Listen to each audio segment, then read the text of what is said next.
Well, it was a pretty tame affair in terms of United's performance. The weather didn't help. There wasn't a lot of movement. It was fairly standard 4-4-2 approach. Reading didn't really pose much of a threat. Today, the wide players were Young and Welbeck, neither of whom tend to stay wide. Both tend to come fairly narrow. Welbeck's not really a wide player at all. And because of that, United didn't stretch Reading. Young didn't look sort of at his best today. There's a thing with Young where he always feel like he's going to break whenever anyone ever approaches. So you don't have that confidence in him when he's out wide. His ineffectiveness was shown by the fact he was moved centrally at some point during the game. The fullbacks today didn't get forward either. Smalling and Butner. Smalling certainly isn't the most adventurous fullback, and he's not got that marauding mentality that Raphael has. Butner tends to be a little bit impetuous, and he's still sort of feeling his way through his first year at United. And he was fairly cautious today, didn't get forward that much.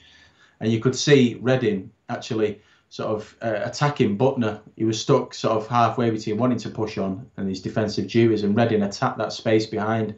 The width issue is a key issue at United at the moment.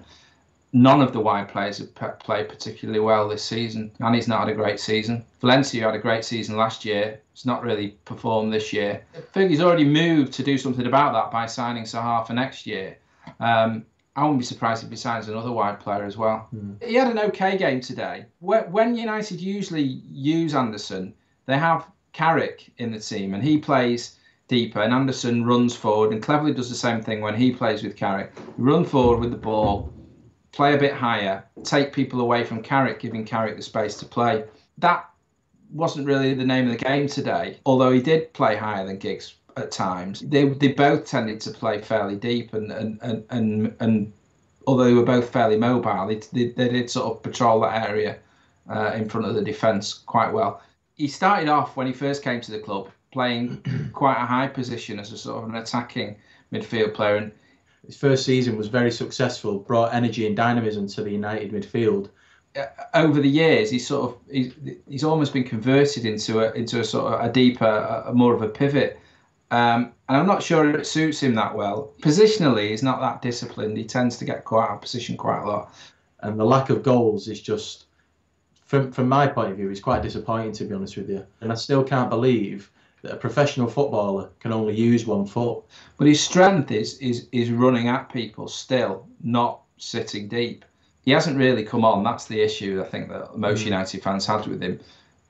But he's done okay this year. He's done better this year than he's done in previous years. For me, today summed up the two different footballing cultures. Ferdinand's always been a slightly more cultured centre back. He's comfortable on the ball.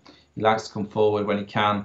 You know, likes to drop a shoulder, likes to take a chance, if you will. When you compare him with Vidic. Vidic is a defender from the planet Defender. You know, he's a brick wall, and he's just not going to take any nonsense. He puts his head in where most people wouldn't. He would just clear it. He wouldn't try and play it back to the keeper. He wouldn't try and drop his shoulder or do a fade. He would just play it out. They complement each other so well. I mean, and that's what you want from centre-backs. You know, we've seen that at United over the years, going back to, you know, Bruce and Pallister, where Pallister was a little bit more cultured and Bruce was the guy with a broken nose. It reflected the fact that United saw this as an important game. It's important to win today. Not won the previous two games, and they wouldn't want to go a third game without winning. And obviously, with City dropping points earlier in the day, an opportunity to step up to another level. Reading didn't have any aerial threat, and that was one of the successes in the Reading home game, i.e. at the Majeski Stadium. And we just didn't see any of that today. United have only conceded something like 3 goals in the last 10 Premiership games, something like that. So, you know, United have tightened up a lot at the back since that game at Reading. I thought Fergie got these tactics spot on today. It was about getting the points, getting in front of City by 15 points. That's why he went for Vidic and Ferdinand, in my opinion. He continued that sort of experienced spine with Giggs in front, and then onto Van Persie and Rooney up front.